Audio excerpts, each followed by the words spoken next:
যে দাবিটা নিয়ে আমরা গত প্রায় বুধবারের দিন আমাদের দাবি নিয়ে আমরা রাজপথে অবস্থান নিয়েছিলাম ফৌজদারি মোড়ে।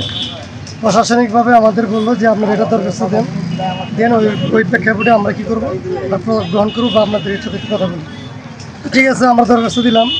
দেওয়ার পর এসপি, ডিসি, ওসি, পুরসভার মধ্যে এখন গত 3 দিন ধরে আমাদের আর এই আশ্বাসে কোনো বিষয়টা কোনো বোঝা গেছে না। বোঝার কারণে আমরা যে শ্রমিক, আমরা অটো, বাইক, মিশুক, রিক্সা যে শ্রমিক ব্যাটারি চালিত, আসলে আমরা দিন মজুরি দিন খাই, দৈনিক চালাই আমাদের সংসার চালাতে পারি না। দৈনিক চালাই যদি আমরা সংসার না চালাতে পারি, এর মধ্যে আইন করলো কি যে একদিন পর তাও মেনে নিচ্ছি। মোনালিসা হেভি ফ্লো 15 পিস প্যাকেটের সাথে 8 পিসের একটি প্যাকেট একদম ফ্রি। আপনার আসলো আগে 1500, 1000 থেকে শুরু হইলো 2500 টাকা। এখন মিশু তারিখ আসলো আগে আসলো 2500 টাকা, এন্ড করছে আপনার 3000 টাকা।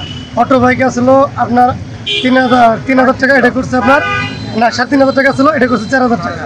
আবার তারপর কালার, আমাদের এক নম্বর দাবি হলো যে আমাদের কোনো কালার আমরা মানব না। দ্বিতীয় কথা হলো আমাদের অতিরিক্ত যে ফ্রিটা প্রশাসনিকভাবে ফ্রিটা করছি, এটা আমরা মানব না।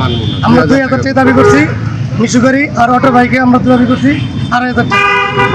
আমাদের দাবি হলো মনে করেন রটর হলো 3500 টাকা ছিল, এখন 4000 টাকা করছে।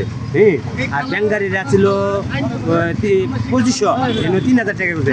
হ্যাঁ, আর স্কেয়ার লাইসেন্স তো আসছিল না, এখন 2000 টাকা করছে। আর এনু কালার করবো, এরকম 2 কালার করবো। আমাদের 2-1 পর 3 দিন পর গাড়ি চলবে।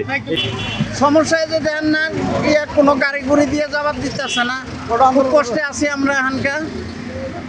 ভাঙ্গি আইতেছি, টিয়া বেশি যাইতেছে, তাও তো যাবার পাইতেছি না। খুব কষ্টে, খুব ঝামেলায় আছি। এখন তো দেখি হারিয়ে যা লাগবে, হারিয়ে দূর রাস্তা কেমনে যাবো? এই বহুমূল রাস্তা ইন থেকে জেগে তোলা না এলেও তো ইন থেকে ভাড়া নেয় আপনার 20 টাকা।